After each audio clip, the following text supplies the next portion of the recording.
जय गुरुदेव। अनंत कोटि ब्रह्मांड नायक सदगुरुदेव के चरणों में कोटि कोटि प्रणाम। बाबा रामदेव जी महाराज के चरणों में कोटि कोटि प्रणाम। सभी भक्तों को हर हर महादेव, शंभु शंकर, शंभु शंकर। जैसा गुरु भाई जी अभी गए थे काशी विश्वनाथ महादेव के दर्शन करने, माता अन्नपूर्णा के दर्शन करने, और साक्षात बाबा आदिदेव काल भैरव महाराज, उनकी आज्ञा के बिना तो वहाँ जाना संभव था नहीं, और उनका आदेश हुआ तभी गुरु भाई जी को हमने भेजा। और बड़ी प्रसन्नतापूर्वक इन्होंने सबके निमित्त, देखो बहुत नाम थे तो उन्होंने सबका नाम लेकर, सबको ये बोलकर कि जिन्होंने गुरुदेव के गणेश नाथ जी को अपना गुरु माना है और अपने भक्ति भजन किए हैं, और तो उन सभी के निमित्त ही उन्होंने हवन यज्ञ करवाया और उनके निमित्त सबसे प्रसाद वितरित करवाया। और ये भी बोला गया हवन के अंदर कि उनके जीवन में कोई भी तरह की बाधा हो, धीरे धीरे हो, वो बाधा से निवृत्त हो और उनका जीवन मंगल में हो, ताकि आप जब भी कुल देवी की उपासना आराधना करें तो भगवान काल भैरव आपके सहायक रहें। इस हेतु वो यज्ञ करवाया गया वहाँ पर, और बड़ी सफलतापूर्वक बाबा के दर्शन हुए और सभी ने बड़े आनंदपूर्वक गए। 3-4 दिन रुके वहाँ पर और भक्ति भजन किए, आनंद लिया। और सभी को आशीर्वाद देता हूँ कि सभी के जीवन में बाबा काल भैरव का आशीर्वाद आपको मिले, ताकि जीवन में बहुत, देखो लोग शत्रुओं से घिरे रहते हैं। शत्रु तो कई हैं। एक तो सांसारिक शत्रु हैं जिनको हमने माना है, कोई हम किसी से वैर है या हमने किसी से वैर रखा है, और कुछ शत्रु ऐसे हैं जो हमारे विकार भी शत्रु हैं, हमारी गलत आदतें भी शत्रु है, और हमारी गलत संगत भी शत्रु है। तो ऐसे शत्रुओं का नाश भी वो बाबा काल भैरव करते हैं। ऐसा हमेशा याद किया करो कि हे प्रभु, कि बाहर के शत्रु तो मान लीजिए हम शत्रुता नहीं करेंगे तो वो मान जाएंगे, लेकिन भीतर के शत्रुओं को मारना बहुत ज़रूरी है। इनका निरोध करना, आलस्य जो हमारे अंदर विकार आए, हमारे अंदर काम, क्रोध, लोभ, मोह, मद, ये हमारी, ऐसे भी किसी इंसान का विकास तब तक नहीं होता जब तक ये शत्रु उनका घेरे रहते हैं। चाहे वो आध्यात्मिक उन्नति हो, चाहे वो सांसारिक उन्नति हो, नहीं होगी। आपकी कमी, आपको मान लीजिए आपका आलस्य है तो आपको जी भर के काम नहीं करने देगा। आपकी भोग की प्रवृत्ति है तो आपकी मानसिकता आपको एक ढर्रे पर, एक स्तर पर वो जाके रोक देगी, ताकि आप एक सोचने समझने की शक्ति आपकी क्षीण होने लगती है। आपकी झगड़ने की शक्ति, क्रोध करने की शक्ति आपको ही नुकसान पहुंचाएगी। ये शत्रु सबसे भयानक है। बाहर वाले शत्रु से हम सावधान रहते हैं, लेकिन भीतर वाले शत्रु से भला कैसे सावधान रह सकते हैं। तो ऐसे शत्रु का निरोध करने के लिए भी बाबा काल भैरव को आप याद किया करो कि प्रभु, मेरे जो शारीरिक विकार हैं ये भी सबसे खतरनाक शत्रु है, इनका मेरे शमन करें आप। और उनके निमित्त हवन करवाया गया ताकि आपके जीवन में हर प्रकार की बाधा दूर हो। और किन्होंने बहुत से प्रश्न गुरु भाई जी को ऐसे भी आए कि किसी ने तंत्र मंत्र की, अब तो नहीं है। देखो मैंने एक बात बोली, अब इसको समझ लीजिए।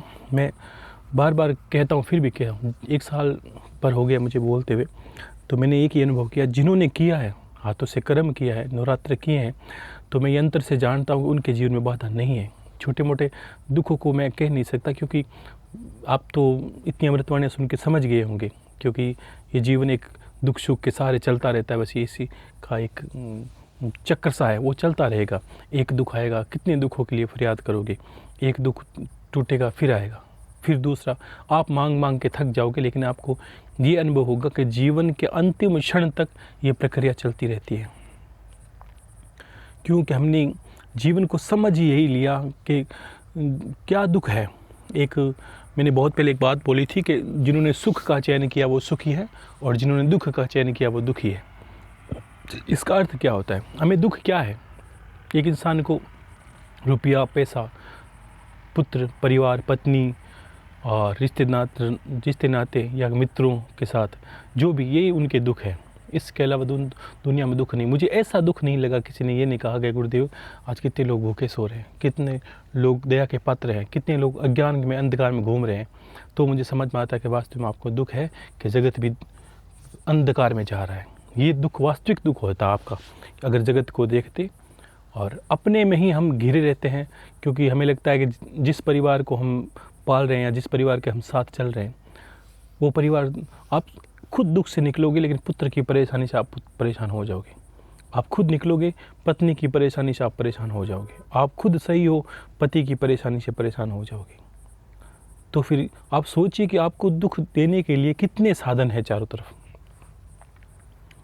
रुपया पैसा ऐसा है कि इंसान का ये भी बहुत बड़ा दुख है, क्योंकि सबसे पहले इसको अर्जन करना, और इसके अर्जन के पीछे जितनी जद्दोजहद किसी कार्य के लिए हम पीछे करते हैं और वो हमसे छीनने लगे, हमें बड़ा बुरा लगता है। हमने बड़ी मेहनत करके पैसे इकट्ठे किए, हमसे छीन गए, हमसे खो गए, हमसे किसी तरह वो चोरी चुरा के ले गया, तो हम बड़े दुखी हो जाते। क्यों? कि हमने बड़े जद्दोजहद के साथ वो हासिल किया था और हमने उसको जीवन का आधार भी बना लिया था। भाई ये है तो हम है, नहीं तो अन्यथा हम कुछ है ही नहीं। जो एक सहयोग मात्र है उसको सहयोग ही समझे, आगे चले। सिर्फ एक जीवन ही तो गुजारना है और आप नहीं चाहोगे तो भी गुजरेगा। काफ़ी लोग बातों बातों में ऐसा आजकल बोलते हैं कि टाइम पास कर रहे हैं। टाइम पास आप नहीं कर रहे हो, वो टाइम आपको पास कर रहा है। आप ना चाहो तो भी वो टाइम निकलेगा। तो फिर यही छोटे मोटे दुखों के सारे इंसान अपने जीवन को, इतने अमूल्य जीवन को व्यर्थ कर देता है। बहुत कुछ है जानने के लिए दुनिया में, बहुत कुछ है, इतना है गुप्त है, इतना ज्ञान गुप्त है जिनको हमने जाना नहीं। मैंने एक अमृतवाणी में बहुत पहले बोला था कि कभी आसमान के ऊपर सर उठा कर देखिए, कभी आपने देखा ही नहीं होगा। सत्य बताऊं तो क्यों लोग घरों में सो जाते। कभी प्रकृति जो साक्षात जगदम्बा है, जो शिव है तत्व, और जो जीव की शक्ति है ये प्रकृति, उसको देखा ही नहीं, उसने कभी जाना ही नहीं, कभी आसमान में सर उठा के देखा नहीं। ये क्या है ब्रह्मांड, मैं कहाँ हूँ, मेरा अस्तित्व क्या है, ये ब्रह्मांड किसके लिए है। तो लोगों के एक जिज्ञासा होगी, लोग पढ़ाई करते हैं, जिज्ञासा होते हैं, जो कोई डॉक्टर बनता है, कोई कुछ बनता है, तो सबके जिज्ञासा होता है। कोई एक विषय में माहिर होता है, कोई जीव विज्ञान में है, कोई और किसी विज्ञान में है, कोई कलेक्टर बनता है, जो भी बहुत आजकल विषय हो गए। तो क्या आज समझे नहीं, आज से बहुत साल पहले एक पद्धति थी चिकित्सा की, वेद चिकित्सा, जिसमें वेद ये जानते थे, जो पढ़े लिखे नहीं थे, हाथ की नाड़ी को पकड़ के ये जान लेते थे इसको क्या रोग है। उसके बाद विज्ञान विकसित हुआ, विकसित होने के बाद एक डॉक्टर की उपाधि बनी, एक डॉक्टर बनता है। उसने बहुत अध्ययन किया, जितना वेद ने अध्ययन नहीं किया उससे ज़्यादा उसने अध्ययन किया। फिर भी उस डॉक्टर को ज़रूरत पड़ती है कि आप एक जांच करवा लाएं ताकि पता चले कि आपको रोग क्या है। तब तक डॉक्टर को भी नहीं पता चलता। और उस जांच की भी इतनी जांचें होगी, जितना ज़्यादा आप अंदर जाओगे आपको लगेगा विषय बिखरते जा रहे हैं। एक डॉक्टर हुआ आज कितने डॉक्टर हैं हर विषय में। अगर मैं बोलूँ मेरा नाक दर्द कर रहा है तो आप नाक का डॉक्टर अलग बताएंगे, मेरा गला दर्द कर रहा है कोई गले का डॉक्टर अलग बताया, मेरी आंखों में प्रॉब्लम है तो आंखों का डॉक्टर अलग होगा। यानी विषय कितना गंभीर होता जा रहा है। जितना आप जानोगे, यानी वास्तव में ज्ञान इतना है, मैं ये नहीं कहता कि ऐसा ये गलत है, ये सही है, लेकिन इसका अर्थ क्या है कि जितना ज़्यादा आप बारीकी से जानोगे आपको लगेगा ये तो ज्ञान का अथाह सागर है। और रहस्य में विद्याओं को जानते हैं तब भी आपको लगता है कि एक वक्त ऐसा होता है रहस्यों में और ज्ञान में कि आपसे सब छूटता जाता है। आपको रुपया पैसा सब चीज़ों में रुचि ख़त्म होती जाती है। आप रहस्य को, किसी वैज्ञानिक को देखा हुआ आपने, वो अपने प्रयोग को सिद्ध करने के लिए सब कुछ दांव पे लगा देता है, अपना जीवन तक। उसे ऐसा क्या मिल गया, पागलों की भांति व्यवहार करता है। तो ये भी रोचक विषय ऐसा है अध्यात्म भी।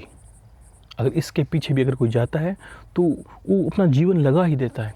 उसको साधनाओं में, उसको भक्ति भाव में इतना आनंद आने लगता है, उसको लगता है बस जहाँ मैं हूँ वहाँ सामान्य इंसान का अस्तित्व है ही नहीं। वो तो भूख प्यास पुत्र परिवार के बीच से मतलब अपना जीवन नष्ट करेगा ही करेगा। और हर इंसान जिन चीज़ों के पीछे भागता है वस्तुतः एक भी चीज़ उसके साथ चलती नहीं है।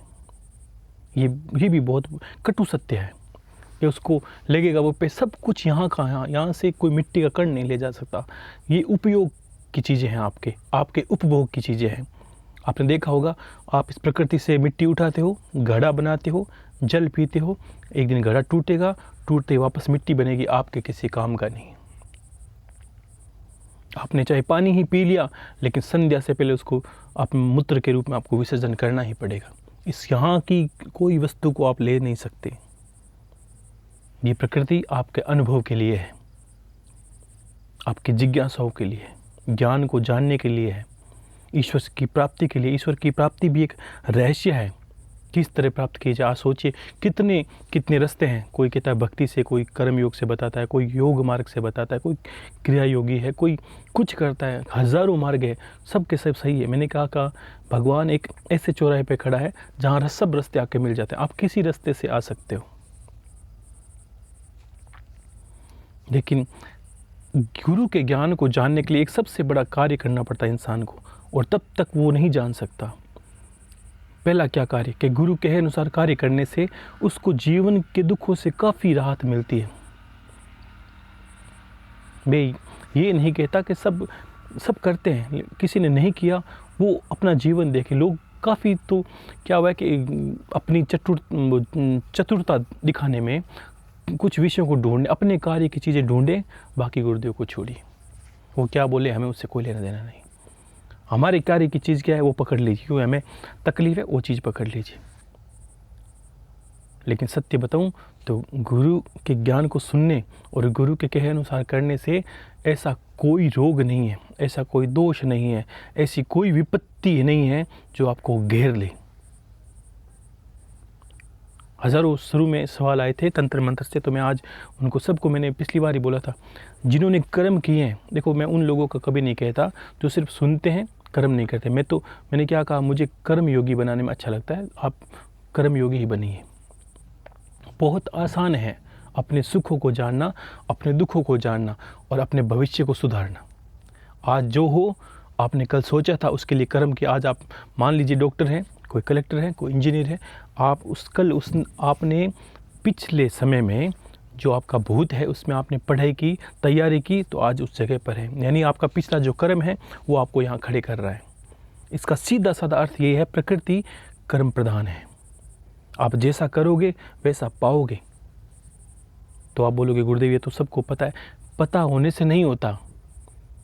कर्म तब सार्थक होता है जब एक जीवन में गुरु आता है और गुरु कहता है तब आप कर्म करते हो, अन्यथा आप अपनी मर्जी से कितने ही कर्म करो वो मान्य नहीं है। ठीक वैसे ही जैसे कोई इंसान स्कूल से बाहर जाकर कितनी पुस्तकें पढ़ ले, लेकिन जो सफलता की जो सर्टिफिकेट है, जो उसको एक डिग्री दी जाती है, वो उसको प्राप्त नहीं हो सकती। क्यों? ईश्वर ने ऐसा ही रास्ता बना दिया। जो हमारे अध्यात्म में जाते हैं तो हमें रास्ते को ईश्वर के कहे अनुसार मानना पड़ता है। एक रास्ता ही ऐसा बन गया है कि गुरु के माध्यम से ही आप ये कर सकते हो। और जिन्होंने ये विद्याएं फैलाई उन्होंने क्या लिखा, गुरु बिना माला फेरता और गुरु बिना देता दान और गुरु बिना सब निष्फल गया, बूझो वेद पुराण।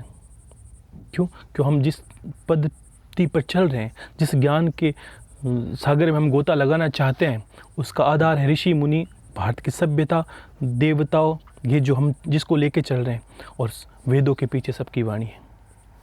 वो वेदों की बात है, वो मैंने कही आपको। आजकल क्या होता है कि गुरु कहता कुछ है, शिष्य करता कुछ है, उसको चाहिए सब चीज़ें, लेकिन करना उसको कुछ है नहीं। क्योंकि कर्म ही तो नहीं किया जा सकता इंसान से। आज इतने निष्ठुर लोग हो गए हैं कि हर विधि को ऐसे समझ लेते हैं जैसे कोई टोना टोटका है। ये टोटका नहीं है, ये आपके भविष्य को उज्जवल बनाने की विधि है। हो सकता है, मैंने क्या कहा था, मुझे पता है परेशानी होती है लोगों को 2 घंटे बैठने में, क्योंकि जिन्होंने कभी अनुभव नहीं किया उनको परेशानी होती है। मुझे पता है किसी को समयबद्ध बांध दिया जाए तो बड़ी परेशानी हो, क्योंकि कोई बैल आजकल सीधे खुलेआम जो घास चढ़ता है उसको अचानक घर पे लाके बांध दी जाए तो उसको बड़ी परेशानी होती है। एक बार वो छटपटाता है, जैसे मन भी छटपटाता है। क्यों? कि मन का विषय क्या है। अभी कोई इंसान 4 घंटे फ़ोन चला ले उसको कोई दिक्कत नहीं आएगी, और 1 घंटा माला फेरेगा उसको उबासियाँ, नींद, सब कुछ वो सवाल जवाब करना शुरू कर देगा। गुरुदेव ये हो रहा है, वो हो रहा है, सब हो रहा है। क्यों? कि मन को किसी में बंधने की आदत नहीं है। और माला से क्या करते हैं, मंत्र भी एक क्या विधि है, मन को कब्जे करना। जो कब्जे कर ले या मन को जो बांध ले वही मंत्र। अब मन को बंधना अच्छा नहीं लगता, इसलिए मैं मंत्र भी अच्छा नहीं लगता। हमें बंधना अच्छा नहीं लगता। आप समझिए, गुरु क्या नियमों में बांधता है। छोटे बच्चे क्या करते हैं, हमें याद है छोटी स्कूल जाते थे तो 6 घंटे से निकलते जैसे 6 साल है। अब कब घंटी बजेगी, कब हम भागेंगे, कब घंटी बजेगी, कब भागेंगे। और छुट्टी एक दिन रविवार आता तो उसको ऐसे इंतज़ार करते जैसे पता नहीं उसको क्या, जैसे कोई इंसान इंतज़ार करता है कितनी, मतलब कोई खुशी का, वैसे इंसान कर अब संडे कब आएगा, अब रविवार कब आएगा, एक दिन छुट्टी करेंगे पूरे दिन, ताकि शनिवार को जी भर के सो लें, सुबह कोई उठाने वाला नहीं हो और आराम रहे। शरीर में आराम पसंद है। जिस वक्त मैं बोलूँगा कल आपको कार्य करते हैं, सबसे पहले उत्तर आपका क्या होगा, आपके मन के अंदर एक बात चलेगी, कल तो मेरा ये काम है, कल तो मेरा वो काम है, अभी बैठा नहीं जाएगा। ये कौन कर रहा है, आप थोड़ा विचार करें, ये कहाँ से उठे प्रश्न। जब मैंने कहा करना है तो करना है, लेकिन ये विचार उठेंगे क्यों, कि आपको पता चलेगा अब गुरुदेव फिर कोई बांधने वाले हैं कहीं पर और बनना अच्छा लगता नहीं है। ये सारे विषय जो जिस प्रश्नों का आप उत्तर ढूंढ रहे हैं वो सब हमारे पास हैं, इर्द गिर्द घूम रहे हैं सब के सब। और ज्ञान को जानने के बाद ये लगता है कि हम व्यर्थ ही परेशान होते हैं।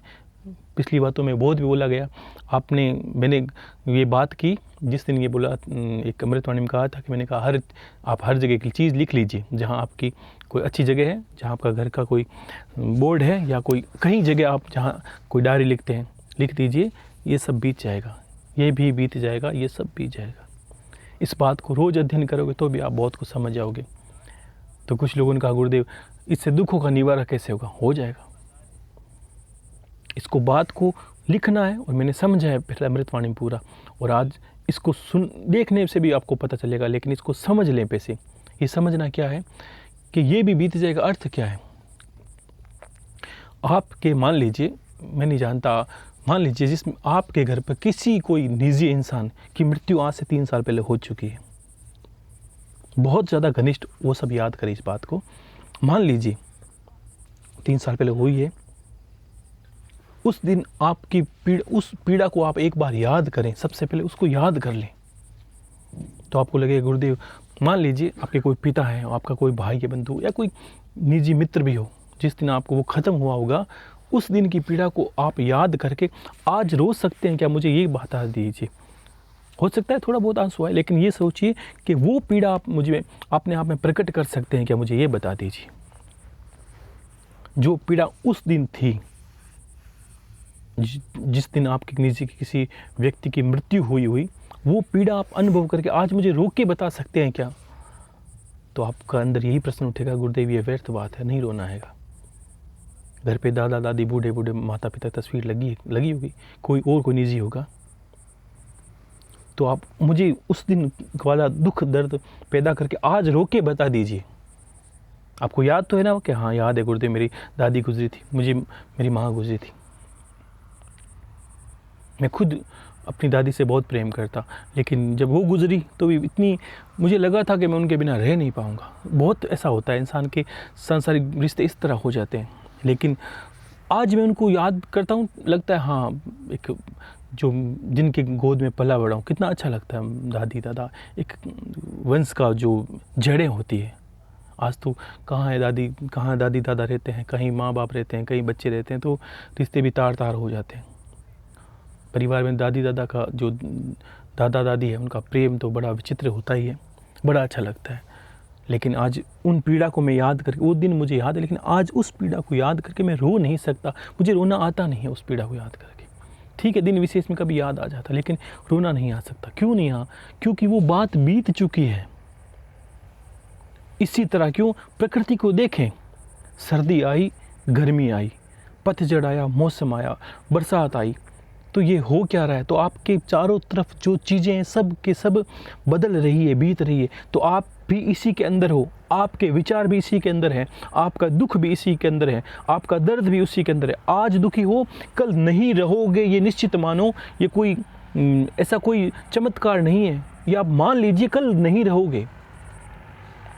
और आज सुखी हो तो ये भी मान लो कल आप सुखी भी नहीं रहोगे। हर इंसान जो सुखी होता है वो बहुत ज़्यादा डरता है इन चीज़ों से। वो हर इंसान क्या ये मानने को तैयार नहीं है कि वो उसके जीवन में भी दुख आएगा। और दुखी इंसान ये मानने को तैयार नहीं है कि उसके जीवन में कभी सुख आ सकता है।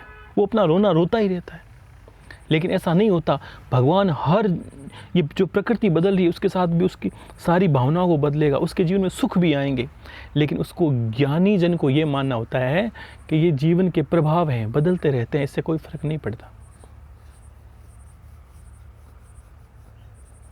लेकिन ये अब एक सामान्य ये बात गहरी है, जहाँ जिस धरातल पे मैं जाके कहता हूँ उस धरातल पे आप सुनोगे तब आपको पता चलेगा। लेकिन ये बातों को अनुभव करने के लिए सत्य बताऊँ, मैंने सबसे पहले एक सूत्र दिया था आपको कि आपको इस भाग दौड़ भरी दुनिया से सबसे पहले एक घंटा चयन करना है। 24 घंटे आपके पास हैं, आप अपनी सो बातें करते हो, लेकिन 1 घंटा आप कुछ काम मत करिए। एक ऐसा घंटा चयन करिए जब आप ना तो किसी से बोलेंगे, ना किसी से कुछ कहेंगे, ना आपके पास फ़ोन होगा, ना कोई मीडिया होगा, ना घर परिवार, कुछ मत रखिए। उस 1 घंटा में ये सोचिए बस मैं किसी का नहीं हूँ और कोई मेरा नहीं है। और आप अपने आप को बदलते देखेंगे इस भाग दौड़ भरी दुनिया में। एक बात बताऊँ बहुत गहरी, आपके चारों तरफ घट रही है लेकिन आप समझते नहीं हो कि अपने आप को जितना बड़ा बनाना चाहते हो आप बना सकते हो। ये विज्ञान भी है। लेकिन बनाने के लिए आपको सबसे पहले एकांत का चयन करना पड़ेगा। ये एकांत क्या है? आपने गौर किया? कोई संत बनेगा तो एकांत से ज्ञान मिलेगा उसको, ठीक है? कोई कुछ भी बनेगा। आज आप सोचिए कि मैंने भी जब सबसे पहले पूजन पाठ पत्ती शुरू की गुरुदेव का ज्ञान को, जिस दिन महादेव को पूछते पूछते मेरे अंदर गुरुदेव का साक्षात्कार हुआ, या गुरुदेव से जो बातें हुई या गुरुदेव से जो मिलन, उसके बाद मैंने एकांत का चयन किया काफ़ी बार।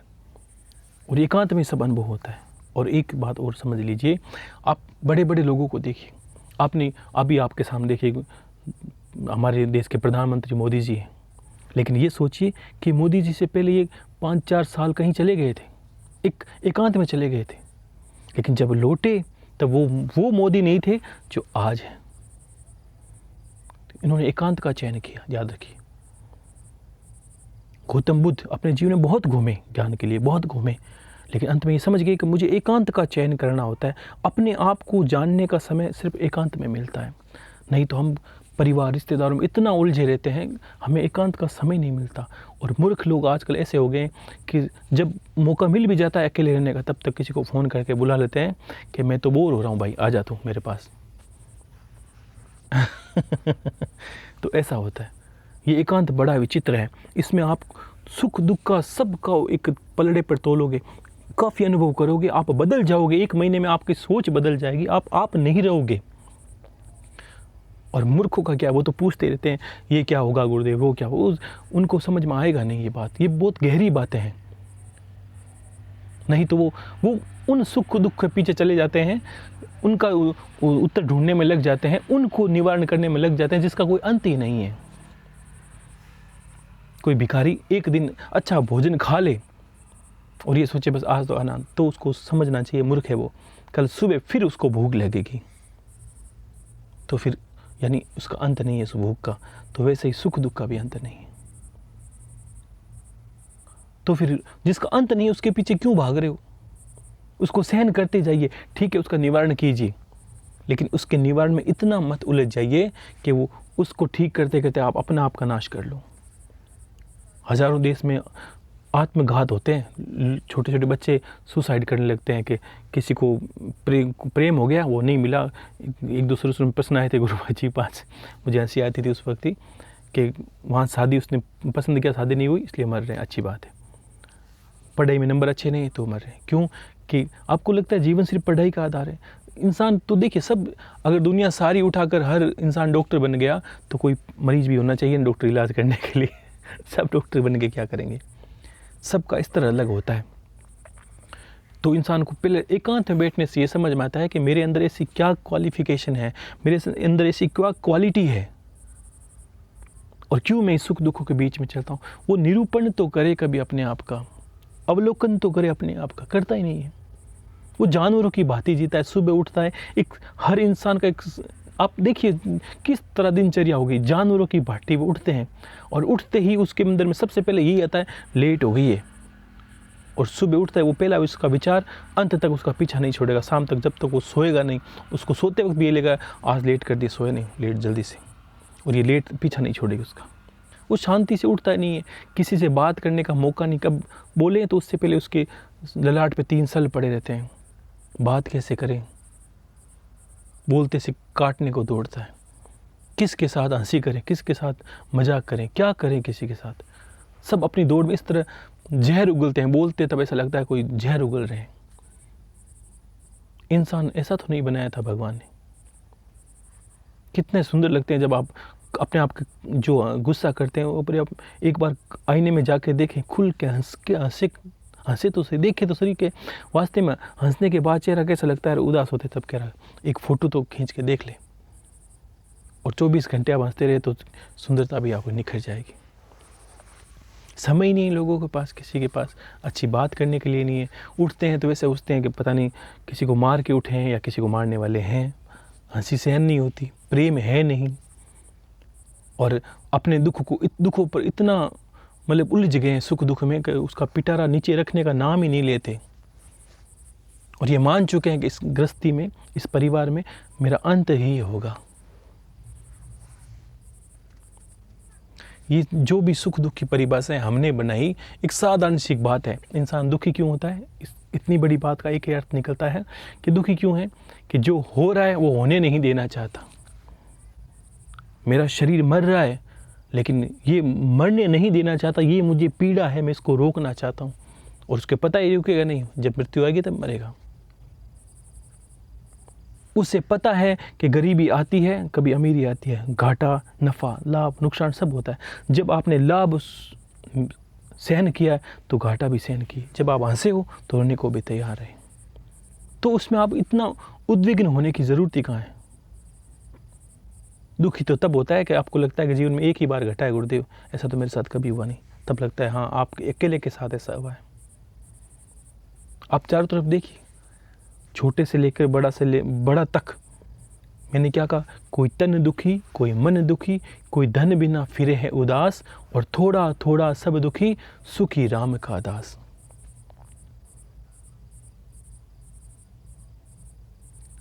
इस एक कहने वाली बात है कि इस पर ध्यान कब रखता है हमारा, या कब हम अपने आप को जानने का मौका मिलता है, तब वो हमें दिव्य ज्ञान की प्राप्ति करवाता है। जब आप बेसुध हो जाते हो सबको छोड़कर, तब वो आपकी सुध लेता है। जब तक आपकी सुध लेने वाले हैं तब तक वो आपको सुध नहीं लेगा। आपने चिल्ला कर कभी इसको अपना बनाया नहीं, चिल्ला कर कभी आपने गुरु को कहा ही नहीं कि गुरुदेव आप मेरे हो, चिल्ला कर आपने कभी कहा ही नहीं हे महादेव आप मेरे हो, मेरा आपका हूँ, बस सुख दुख की कोई बात ही नहीं, जीवन की यही धारा है, मुझे तो बस आप में लीन होना है, दूसरा मेरा अर्थ ही नहीं है। ठीक है, परिवार गृहस्थी अपना जगह काम कर रही है, मैं अपना काम कर रही हूँ, हाथ का मुख राम चलते रहने दीजिए, अपना जो कर्म है करते रहिए, राम नाम लीजिए, सब काम कल्याण होगा। लेकिन हमें आदत है बदलने की। लोग भगवान को तो इस तरह बदलने लगे हैं, थोड़े दिन भक्ति करते हैं राम जी की, अचानक कहीं से सुन लिया कि भगवान कृष्ण बड़ा जो भक्त है उनके बड़े पैसे देते हैं, बड़े उनके लिए बहुत करते हैं, तो राम जी की ध्वजा रखी वहाँ और वो चले गए वहाँ पर। और थोड़े दिन अचानक सुना हनुमान जी के बड़े पर्चे, आजकल तो बहुत कुछ हो रहा है, तो भगवान कृष्ण की ध्वजा रखी वहाँ चले गए। ये इंसान की मति है आजकल। लेकिन आपको पता नहीं है, ये जिन लोगों को आप मान रहे हो उनके भक्तों को देखिए, मीराबाई जैसी भक्त, कृष्ण नाम चाहिए, सिर्फ कृष्ण, मिले तो ठीक, नहीं मिले तो मृत्यु सही। हनुमान जी को देखिए, राम चाहिए, बाकी मिले तो सही, नहीं तो मृत्यु सही। एक निष्ठ होता है उसी को ज्ञान मिलता है, एक निष्ठ होता है उसी को भक्ति सार्थक होती है, और एक निष्ठ होता है उसी को परमात्मा मिलता है। जो दर दर जाके भीख मांगता है उसको कुछ नहीं मिलता। एक साधे सब सदे और सब साधे सब जाए। क्यों? कि उसकी मति घूमती है, उसको लगता है ये दुनिया ऐसी हो गई, हमने चारों तरफ ऐसे लोगों से इतना हमारा पाला पड़ गया कि हमें पता ही नहीं चलता। कि अभी तक लोग पूछ रहे हैं कि गुरुदेव मैं काली माता को मानूं कि दुर्गा माता को मानूं। मैं काली माता की बहुत पूजा करता हूं, लेकिन मेरी माता तो जो कुल देवी है वो तो कोई आशापुरा निकली। अब लेकिन मेरे तो भक्ति काली माता कर दो। तो मूर्ख को यही नहीं पता कि देवी का मंदिर हो या हो द्वार का धाम, सब में एक नूर समाया और सब है एक समान। जब आशापुरा को तुम हल्का ले लोगे तो तुम्हें काली कभी समझ में आएगी नहीं, और जब आशापुरा को समझ लोगे तो तुम्हें ये समझ में आएगा यही काली है। मैं ये बात कहूँ, सबकी जो कुल देवियाँ हैं वो काली है, और जो काली है वो पार्वती है, और जो पार्वती है वो नवदुर्गा है, जो नवदुर्गा है वो 10 महाविद्या है। ये ठीक वैसा ही है जैसे आप बचपन में हो, आपकी तस्वीर देखिए बदल गई, आप जवानी में आए आपकी बदल गई, आप शादीशुदा हुई आप बदल गए, आप विधवा हुई आप बदल गई, आपकी मृत्यु आई बदल, ये आपका रूप बदल रहा है। वैसे ही देवी का रूप बदला है चारों तरफ, आपको समझ में नहीं आता। कोई समझने वाला ये समझ लीजिए जो दिख रही है ये वो सेम ही है, वो यही है। बुद्धि का फेर हमने बना लिया, इतनी हमारी जड़ बुद्धि हो गई कि हम गुरु को या भगवान को इस तरह बदलते हैं जैसे वस्त्र बदलते हैं। गुरु के कहे में कौन चले, हमें तो अपना ज्ञान पसंद है। गुरु का तोड़ मरोड़ के जो पेश करना है वो नहीं चाहिए, उन्होंने कहा वो मतलब नहीं है। हमें कुछ करना है, हमें कुछ अलग चाहिए। गुरु बदलना सार्थक है, मैंने कहा गलत नहीं है, लेकिन इसका अर्थ क्या है, जब आप अपने गुरु के ज्ञान से संतुष्ट नहीं हो, आप बनना चाहते हो वैसे आपने गुरु ने बनाए नहीं, या आपके पास जो ज्ञान चाहिए वो गुरु का है नहीं, या आपने जो गुरु ज्ञान देता है वहाँ तक आपने, मान लीजिए शिक्षा की बात ही, आपने उस कोर्स को पूरा कर लिया, यहाँ तक आपके प्राप्त पूर्णता हो गई, आपने उस ज्ञान को जान लिया। देखिए सत्य बताऊं तो इतनी अमृतवाणियाँ सुनी है और सुनोगे, मैं तो कहता ही जाऊंगा, आप ही थकोगे सुनते सुनते एक दिन। मुझे तो जोड़ना भी आता है और तोड़ना भी आता है। जोड़ मैंने मीठा बोल बोल के लिया, आपको तोड़ना होगा तब मैं हर रोज़ यही बोलूँगा, आप मेरे पास कुछ भेज दिए। किसी इंसान से तोड़ने के बड़ा आसान तरीका है, उससे नित्य कुछ मांगते रहिए तो बुद्धि घूम जाएगी। आपका कोई भी घनिष्ठ हो, रोज़ आके आपको बोलेगा मुझे बस आज 50,000 रुपये दे दे, आज मुझे 10,000 रुपये दे दे। कितना ही प्रेमी हो आप, 10 दिन के बाद यही बोलोगे, अब भाई तू मेरा पीछा छोड़ दे, अब मैं तेरे लिए इतना ही करूँगा, ठीक है ना। तो ये भी एकांत का विषय। अगर जब आपको लगे एकांत नहीं हो रहा है तो सबसे मांगना शुरू कर दीजिए, तब भी एकांत मिल जाएगा आपको। क्योंकि कोई भी कितना ही प्रेमी हो, मांगते वक्त उसको दिक्कत आती है, बार बार मांग, क्योंकि बुद्धि है इंसान की, वो कुछ ना कुछ सोचती है। लेकिन ये ध्यान रखिए, जीवन, ये तो एक मजाक की बात थी, हंसी मजाक की बात हो गई, लेकिन कहने का अर्थ है जीवन के ज्ञान को जानिए, वास्तव में जीवन के स्वरूप को जानिए, जीवन के प्रारूप को जानिए। बाहर देखिए, ब्रह्मांड को देखिए, इंसान में बहुत संभावना है, बहुत संभावना है, बहुत ज़्यादा संभावना है। अब आप देख पढ़ के बता सकते हो, कोई संत महात्मा अनुभव करके बता सकता है। आज आप देखते हो, वो कल का देख के बता सकता है। तो वो क्या जानता है, वो उसकी कुछ अनुभव शक्ति है। आपने सूर्य चंद्रमा को देखा, तारों को देखिए, इसका विज्ञान अलग है, तारा विज्ञान अलग है। ऋषि मुनियों की वाणियों में नक्षत्र विज्ञान अलग है, हर तरह का। हाँ, यहाँ चमत्कार, अगर ज्ञान को जानोगे तो चमत्कार ही चमत्कार घटित होंगे। हम तक सत्य बताऊं तो 100% लोगों को ये पता है कि ईश्वर ने हमारी ज़िंदगी पहले लिख दी है, ठीक है, और हम वैसे ही जिएंगे, हमारा कुछ होने वाला नहीं। अगर ऐसा होता तो भगवान कर्म का प्रारूप किसी को समझाता ही नहीं। क्यों कि सब ये मान के चलते बस हमारे जीवन में वही होगा जो ईश्वर ने लिख दिया। लेकिन सत्य बताऊं, ऐसा कोई ईश्वर नहीं जिसने लिख दिया। उसने, मनुष्य कर्म योनि है, मैं बार बार यही समझाता हूँ। ये योनि कर्म योनि, यहाँ लिखा कुछ नहीं जाता। मनुष्य को ये समझ लिए, जिस दिन आप पैदा हुए, आपका जन्म हुआ, आपके हाथों में ईश्वर ने एक किताब दी और एक पेन दिया, जैसा तू लिखेगा इसका जवाब मैं दे दूंगा तुझे इस जन्म में, ले। इतना ही साधारण जीवन है। इसको ये मत समझिए कि सब कुछ लिखा है तो मैं क्यों कर्म बताऊं, क्यों करोगे, क्योंकि आपका दुख तो जाएगा नहीं, ये तो पहले लिखा गया है। लेकिन हाथ दिए हैं, कर्म से आप मिटा सकते हो, सुख को दुख में बदल सकते हो, गरीब से अमीर हो सकते हो, अपनी सोच बदल सकते हो। मनुष्य के अंदर अथाह संभावनाएं हैं, वो कुछ भी बन सकता है, कुछ भी बन सकता है। आप सोचिए, एक साधारण से इंसान अगर ज्ञान अर्जन करने के बाद संत बन सकते हैं, एक साधारण सी ज्ञान बनने के बाद, भक्ति करने के बाद आप एक संत को मान लगते हो, आप गुरु को पूजने लगते हो। और कितनी बड़ी बात हो कि बस मैं तो उस गुरु को पूजती हूँ। तो सोचिए उस गुरु ने क्या किया होगा। उसके अंदर अथाह संभावनाएं थी कि हम मानने लगे और उसको पूजने लगे। तो आपके अंदर भी वो संभावना है जो गुरुदेव के अंदर है, आपके अंदर वो संभावना है जो साक्षात महादेव के अंदर है, आपके अंदर वो संभावनाएं हैं एक सामान्य स्त्री के अंदर की वो भी पार्वती बन सकती है, और एक पार्वती के अंदर वो संभावना है वो जाके शिव की अर्धांगिनी बन सकती है। एक मीरा में एक संभावना थी कि कृष्ण का वर्ण कर लिया और आज उसे घर घर पूजते हैं। तो सोचिए कितनी बड़ी संभावनाएं तो है। आज हजारों संतों को हम पूजते हैं, ये क्या आपके सामने संभावनाएं, ये हाड़ मांस से बने, सब आपके जैसे ही हैं, आपके जैसे इनके पिता है, पुत्र है, माँ है, बाप है, परिवार है। इन्होंने अपनी संभावना को जाना, विकसित किया, और आज आप उनको मानने लगे हो, सुबह शाम उनका मनन करने लगे हो, ध्यान करने लगे हो, और आपका जीवन भी बदलता है। तो गुरु का अर्थ क्या है? मैंने क्या, दो तरह के गुरु होते हैं। एक तो गुरु, एक सदगुरु का अर्थ, गुरु का अर्थ, सदगुरु का अर्थ है वो आपको लोहे से सोना नहीं बनेगा, आपको वो पारस पत्थर बना देगा। मैं ये चाहता हूँ कि गुरुदेव आप पर इतनी कृपा करें कि आप ऐसे हो जाएं कि दुनिया आपको माने, बस ये मेरा मानना है। लेकिन उसके लिए आपको उस कर्म पे उतरना पड़ेगा। उस जो महाभारत है, अर्जुन की बात है, उस कर्म को करना पड़ेगा ताकि दुनिया आपकी बात का लोहा माने,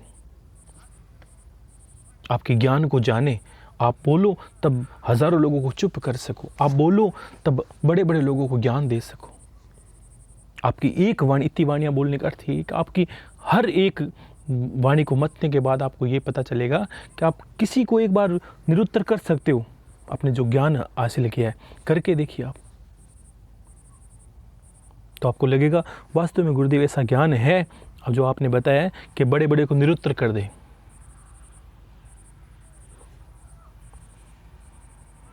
तो ये अर्थ है कि आप अपने आप को विकसित कीजिए, अपनी मनुष्यता को सार्थक कीजिए, अपने जीवन को कर्मों में उतारिए, निष्काम कर्म योग करिए और ज्ञान को जाने। अपनी जो सुख दुख से इस जो धरातल है इससे ऊपर उठे, थोड़ा सा ऊपर उठे, सहन करते जाएं और इसको निवारण करने का रास्ता भी ढूंढे। लेकिन इसका अर्थ ये नहीं इसमें बहते जाएं। और ये बात मैं फिर भी कहता हूँ, बहुत पहले कही थी, फिर कहता हूँ, 1 घंटा कम से कम ऐसे हो जाइए जैसे आप किसी को दुनिया में जानते ही नहीं। ये आपको करना। और कुछ प्रश्न है, मैं गुरु भाई जी को, देखो काल भैरव जी की सभी ने पूजा आराधना देखी, बहुत वहाँ गुरु भाई जी गए थे, वहाँ भी लोगों ने कुछ जो मंदिर के पास है वहाँ भी गुरु भाई जी ने कहा कि बहुत लोग मिले थे, कोई दुखी है कोई सुखी है, किसी ने ज्ञान के बारे में पूछा, गुरु भाई जी से कुछ पूछा। लेकिन एक बात बता देता हूँ, एक हंसी मजाक में एक शब्द है कि ईश्वर की दृष्टि नज़दीक की बड़ी कमज़ोर होती है। इसका अर्थ ये है कि जो नज़दीक होते हैं उनको विश्वास कम होता है। यहाँ ये नहीं कि ईश्वर की दृष्टि कमज़ोर है, इसका अर्थ ये होता है कि जो नज़दीक होते हैं उसे विश्वास कम होता है। मंदिर में, जिस मंदिर में आप जाते हो आपको लगेगा पुजारी सबसे ज़्यादा दुखी है, और अंदर में टटोलोगे तो पुजारी को जजमान पर विश्वास ज़्यादा है, ना कि उस ईश्वर पर जिस पे आप जा रहे हो। सत्य बताऊँ, ये अंदर की बात है, विषय अंदर का है। वो कहने ही कहेगा आपको वहाँ पर जाना है, उसको ये लगेगा आज कोई जजमान आएगा तब मुझे दान दक्षिणा देगा। अच्छा सोचना है, कोई गलत नहीं है, लेकिन इसका अर्थ क्या है, लेकिन उसको इतनी श्रद्धा और इतना विश्वास उस पे नहीं है जो पास में बैठा है। उसको ये नहीं, जिस दिन उसको ये लग जाएगा कि जिससे मैं मांगने वाला हूँ वो यहाँ आएगा और वो इससे मांगेगा, और जब ये इसको दे सकता है तो मुझे भी दे सकता है।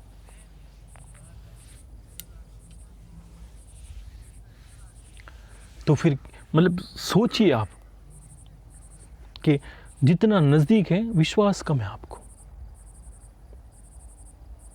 विश्वास बढ़ाइए। ईश्वर विश्वास की चीज़ है, विश्वास बढ़ाओगे तो आपका जीवन बदलेगा। और भगवान काल भैरव तो क्या महिमा का वखान करूं। अब ये समझिए कि जो पृथ्वी, ये जो हमारा ग्रह है, इस पे सबसे पहले कोई देवता धरती पे उतरे और सबसे पहले किसी का मंदिर बना तो है भगवान काल भैरव। जब बात चली ब्रह्मा विष्णु महेश के साथ, तब ब्रह्मा जी और विष्णु भगवान ने, जो शिव पुराण है उसके अंदर ये कहा है कि ब्रह्मा जी और विष्णु भगवान में बहस हुआ कि बड़ा कौन है। तो उसी वक्त दोनों के जो विवाद है, उसी के विवाद के संबंध में वहीं एक ज्योतिर्लिंग प्रकट हुआ। देखो मैं बार बार कहता हूँ, कुछ लोगों आजकल इतनी, देखो धर्म को लेकर बहुत ज़्यादा लोग, जो शिवलिंग है इसका अर्थ, शिवलिंग का अर्थ कोई जन्नेंद्रिय नहीं है, एक ज्योतिर्पुंज, एक आकार, एक निराकार जिसका कोई छोटा बड़ा कुछ नहीं है, एक धुरी है जिससे संसार की उत्पत्ति हुई है, जिससे ब्रह्मा विष्णु महेश की, जो ब्रह्मा और विष्णु है उसकी भी उत्पत्ति हुई है। ये शिव पुराण कितना अच्छा बताता है। तब दोनों में बहस हुआ, तब ज्योतिर्लिंग प्रकट हुआ, जब शिव का प्रारूप नहीं था। शिव तत्व था सिर्फ एक, मान लीजिए स्वयंभू, जो अपने आप प्रकट होने वाले हो, जिसको कोई प्रकट ना कर सके। तो ब्रह्मा विष्णु में ऐसी बहस हुई तो वो ज्योतिर्लिंग प्रकट हुई और आकाशवाणी हुई कि आप दोनों में जो इस शिवलिंग, जो लिंग है, ये जो ज्योतिर्पुंज है, इसके था तक, यानी इसके अंत तक पहुंच जाएगा, वो बड़ा है। तब विष्णु जी ने नीचे चले गए और ब्रह्मा जी ऊपर चले गए। और जो कथा कहती है कि वर्षों वर्ष लग गई, लेकिन उसका ज्योतिर्लिंग का कोई अंत, उसका अंतहीन यात्रा हो गई उनकी। तब विष्णु जी हार मान के वापस आने लगे और ब्रह्मा जी ने उसको देखा कि अगर मैं खाली हाथ लौटा तो गलत हो जाएगा। तो ब्रह्मा जी ने कहा बस झूठ बोल देंगे अपने तो, और झूठ बोल के कह देंगे भाई हमें इसका पता चल गया है। तो अपनी सहायता के लिए केतकी का, अब शिव को पूजा में केतकी का पुष्प नहीं चढ़ता, तो ब्रह्मा जी ने उस क्यों नहीं चढ़ता, इसलिए कथा में ये कहते हैं कि केतकी के पुष्प को उन्होंने सहारा बनाया, कहा कि तुम मेरा सहायता करना और तुम कह देना कि बस इन्होंने अंत को पा लिया इस ज्योतिर्लिंग के। और वहाँ जाके ज्योतिर्लिंग के जो आकाशवाणी वहाँ प्रकट हो गए, बोला कि मैंने इसके ऊपर के छो को पा लिया है, यहाँ इसका खत्म तोड़ा है। तब जाके उसी वक्त, उसी ज्योतिर्लिंग से पहला जो शिव का प्रारूप प्रकट हुआ, वो थे काल भैरव, जो काशी के कोतवाल है। वो प्रकट हुए, प्रकट होते थे उन्होंने अपनी छोटी अंगुली के नाखून से, सोचिए कितने बड़े विशाल होंगे, ब्रह्मा जी के 5वां शीश था, उनको काट दिया। जिस शीश ने उनको ये बोला, झूठ बोला, उस शीश को नाखून से काट दिया अपनी छोटी अंगुली के। और तब जाके शिव, उस ज्योतिर्लिंग से शिव महादेव साक्षात प्रकट हुए। और महादेव ने कहा, आपने मान लीजिए आपने कि झूठ का सहारा नहीं लिया और आपने न्याय किया, आपने ब्रह्मा जी के उस शीश का छेदन कर दिया, फिर भी आपको ब्रह्म हत्या का दोष तो लग ही जाता है, क्योंकि ब्रह्मा संसार के आगे जगत पिता बनने वाले। तो फिर कहा प्रभु, शिव के जो श्रेष्ठ गण है वो है भैरव। और शिव का प्रारूप मतलब समझ लीजिए, उस ज्योतिर्लिंग से पहला जो स्वरूप निकला शिव से भी पहले, वो बाबा काल भैरव। तब कहा आप इस शीश को ले जाइए, जहाँ शीश ये गिरेगा धरती पर, उस जगह आपको वास करना है। वहाँ इस को स्नान करने मात्र से, या वहाँ आपको रहने मात्र से आपके जो ब्रह्म हत्या का दोष मुक्त हो जाओगे आप। तो पूरे ब्रह्मांड में घूमे, घूमते घूमते पृथ्वी पर आए, और सबसे पहले पृथ्वी में घूमते घूमते काशी क्षेत्र आया। और वहाँ काशी में उनको जो ब्रह्मा जी का शीश था उनके हाथों से छूट गया, और पहली बार उन्होंने नृत्य कर कर वहाँ वास किया कि हे प्रभु, अब मैं, ये काशी कितनी पावन क्षेत्र है, अब मैं यहीं वास करूँगा मैं। और इतने प्रचंड प्रभाव है, देखो माने तब देव है, नहीं माने तो पत्थर है। आपको नहीं समझ में आएगा अगर वास्तव मानोगे तो। और ऐसा काम नहीं, चुटकी में काम होता है। चुटकी आपने बजाई, उतनी देरी लगती है, उतना ही काम भगवान काल भैरव जल्दी करते हैं, अगर आपकी श्रद्धा और विश्वास पक्का बात हो। तो फिर ऐसे बाबा काल भैरव हैं, उनकी भक्ति कितनी सार्थक होती है, करनी चाहिए इंसान को। लोग बोलते हैं ना, और ये भी मैं इसलिए कह रहा हूँ कि आपने नवरात्रों में जब किए, किसी ने कहा कि नवरात्र के बाद ही भैरव जी के दीपक बाहर जला सकते हैं। देखो नहीं जलाना आपको। इसका कारण ये समझिए, आप नवरात्रा करते हैं तो देवी का मुद्राओं से आह्वान करते हैं। जब देवी आती है तो देवी से आगे गण चलते हैं साक्षात काल भैरव। उस वक्त जब देवी आपके घर के अंदर विराजमान होती है, आप पाठ पर बैठे हो, तो ये सोचिए जो दिखता नहीं है वो दृश्य क्या है। जब आप माला जपते हो, आपके ठीक सामने गुरुदेव और ठीक सामने माता जगदम्बा बैठी रहती है। ये दृश्य है जो आपको दिखता नहीं है। और ठीक घर के आगे द्वारपाल बन के बाबा काल भैरव खड़े रहते हैं, जब तक देवी आपके घर के अंदर रहती है। और जब तक आप विसर्जन नहीं कर देते, उसका विसर्जन नहीं करते, तब तक वो बाबा काल भैरव वहाँ पर पहरा देते हैं। और जब देवी जाती है वो साथ में चले जाते हैं। मुद्राओं से इसलिए आह्वान करते हैं। अब नित्य ऐसा मत करिए कि आपके घर के अंदर वो पहरा देते रहें। उनको दिन विशेष में याद करने से, कहीं मंदिर जाने से या कुछ पूजा पाठ करने से भी उनकी कृपा प्राप्त हो जाती है। आपको बड़ा ज़्यादा ऊपर नीचे कुछ करने की आवश्यकता इसमें नहीं है। बाकी आपका जीवन सार्थक ही रहेगा इनकी भक्ति से, इतना याद करने से। और आगे इसलिए भक्ति इनकी हवन आदि करवाया ताकि आपका जो आगे नवरात्रि वगैरह है उनके जीवन में भी आपका सारा सफल हो। ये बड़ी आशा से आपका हवन करवाया सभी के निमित्त। और धीरे धीरे आपके जीवन में बदलाव निश्चित आएगा। और कुछ प्रश्न है। किसी ने लिखा, गुरुदेव संत वास्तव में संत क्या है और संत की परिभाषा क्या, उसको क्या काम है संत का। देखिए, सीधे सटीक शब्दों में एक सब उत्तर समझ लीजिए। संत का अर्थ है परोपकारी और परहितकारी। अपने सुख दुख को छोड़कर जगत के सुख दुख का ध्यान करने वाला संत है। क्यों? कि उसने अपने परिवार की चिंता को तो चिंता समझा नहीं समझा, लेकिन जगत की चिंताओं में उलझ गए और जगत के सुख दुख का निवारण करने के लिए, जगत के जीवों के कल्याण के लिए रास्ता बताने लगे, ज्ञान बताने लगे और परहित की सोचने लगे। वो वास्तव में संत है। और संत बन के भी मेरा कर दो, मेरे लिए कर दो, मेरा कर दो, मेरे लिए कर दो, ये बड़ी विडंबना है लोगों के साथ होती है। घर कैसे चले, मठ कैसे चले, मंदिर कैसे चले, आश्रम कैसे चले, ये भी लोग सोचते हैं आजकल। क्यों? कि उन्हें विश्वास ही नहीं है कि जिसके पीछे उन्होंने सब कुछ छोड़ा उस पे भी उसको विश्वास नहीं है। और ये संत का कार्य है। एक किसी ने प्रश्न किया कि लड़के को किसी पंडित ने मना कर दिया, उनके पूजन पाठ ना करें, तुम परेशान रहोगे। मुझे तो मना नहीं करता, सब काम करता हूँ लेकिन खुद नहीं करता। किसी गुरु बहन ने प्रश्न किया है कि उनके लड़के को किसी पंडित ने पूजा पाठ करने से मना कर दिया और वो खुद तो करती है, किसी लड़के को किसी पंडित ने बरगला दिया, कहा नहीं करना। तो मैं देखो एक ही बात कहता हूँ, अगर जो पूजन पाठ में और साक्षात जो आपकी कुल देवी है उसके पाठ में आपको मना करे, तो ये आपको सोचना चाहिए कि वास्तव में मना करना, आप मना करने वाला रास्ता सही है या करने वाला रास्ता सही है। और ऐसा कोई पंडित है तो मूर्ख ही पंडित है, ऐसा पंडित नहीं हो सकता। ठीक है ना। कोई चापलूसी की वजह से कर देता है, कभी कुछ कर देता है। और वो उनका आशय भी ऐसा रहता है कि आजकल तो मंत्र देते रहते हैं, मंत्रों की भरमार चली रहती है। कौन गुरु के किसको सुनाए गुरु ज्ञान, सब उठ उठ भागे। तो वो अपनी मनमर्जी के पंडित भी हैं कुछ। और पंडित का अर्थ यही है कि दान लेना और दान देना, ज्ञान लेना और ज्ञान देना, ये दोनों कार्य है। अगर वो विचलित है तो आपको विचलित ही कर रहे हैं। ऐसा आप ना करें, उनको समझाएं और कुल देवी के अर्थ को समझाएं। आपको वही उपासना साधनाएं बताई गई है जो आपके लिए ज़रूरी है, जिसको किसी प्रकार का बंधन नहीं है। ठीक है। और अपने बच्चे को समझाएं और गलत रास्ते पर जाने से आप रोकें, उनको कहें कि ये इस तरह पंडित के चक्कर में ना पड़े। और एक किसी ने कहा, गुरुदेव जब से मैं पिछले साल भर से साधनाएं कर रही हूँ, गुरु बहन है कोई दिल्ली से, तो अब पहले उनको जब मंत्र करते थे गुरु मंत्र वगैरह, तब अंधकार वगैरह दिखाई देता था, लेकिन आजकल उनको एक नीले कलर का प्रकाश दिखाई देता है और ज्योति जलती सी दिखाई देती। देखा, इसका अर्थ समझिए। मैंने क्या कहा, शरीर के जो सातों चक्र हैं उनके अलग अलग रंग हैं। जब तक हम अज्ञान रूपी अंधकार में रहते हैं तब हम अंधकार दिखाई देता है।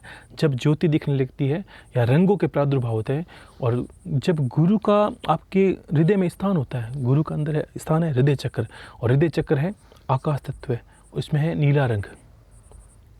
तो आपको लगना है उस वक्त नीला रंग दिखे तब आपको लगना है आपका हृदय चक्र जागृत हो रहा है। मैंने क्या कहा, धीरे धीरे बदलाव आएगा। इसमें आप एक प्रश्न इस तरह करना बंद कर दीजिए कि गुरुदेव मुझे ये अनुभव हुआ, ये अनुभव हुआ। इस तरह करोगे तो आप समझ नहीं पाओगे, क्योंकि हर क्षण आपको कुछ ना कुछ होगा ही। आप बस आंखें बंद करते चलते जाए, इसको कुछ नहीं पूछना है। जितने दुनिया में लोग हैं सबको अलग अलग अनुभव होते हैं, एक साथ एक जैसे को अनुभव नहीं था, क्योंकि सबका धरातल अलग अलग है। अनुभव से डरने की आवश्यकता नहीं है, ठीक है। ये जागृति का निशान ही है। कभी साधनों में कुछ दिख जाए तो भी डरने की आवश्यकता नहीं है, ऐसा कभी नहीं डरें, ठीक है। और एक किसने प्रश्न किया, गुरुदेव उठते बैठते अगर गुरु मंत्र करने से क्या पुण्य मिलता है। देखो, गुरु मंत्र उठते बैठते जागते सोते सब जगह करना, गुरु मंत्र करना चाहिए। बाकी कुल देवी का मंत्र वगैरह पाठ पर करें, माला कर सकते हैं। और अगर आपको जीवन सहज सुलभ करना है तो सत्य बताऊं, आंख बंद करके या आंख खुली करके इधर उधर जाते वक्त कुछ भी करते, आपको जब गुरु आपको कहता है कि आप बंधन मुक्त हो, गुरु बताता है वही आपको करना होता है। अगर मैं कहूँ कि सिर्फ आपको पाठ पर ही गुरु मंत्र करना है, तब आपका फलित वहीं होगा जहाँ पाठ पर हो। और मैं आपको आदेश कर रहा हूँ गुरुदेव के नाम से कि आप उठते बैठते जाते कहीं भी रास्ते पर जाए, कहीं गाड़ी में बैठे हो, आपको कुछ कार्य नहीं हो तो गुरु मंत्र जपते जाए। और इसका प्रभाव देखोगे आपकी बोली में, आपकी जागृति में, आपका आकर्षण क्षमता में धीरे धीरे देखिए क्या होता है। स्वतः आप लोगों से अलग होते जाओगे, आपका व्यक्तित्व निखर के अलग हो जाएगा। गुरु का अर्थ ही क्या है? गुरु का अर्थ ज्ञानी, यानी एक ऐसा इंसान, ऐसा व्यक्ति, ऐसा महापुरुष जो बड़ी सीट पर बैठा हो। यानी गुरु का अर्थ ये कोई ऊपर बैठने वाला या ज्ञान की पदवी पर बैठने वाला, जिसको लोग सुने, जिसको लोग सम्मान करें। तो वो गुरु तत्व आपके अंदर उजागर होगा तो धीरे धीरे आपका सम्मान भी बढ़ने लगेगा।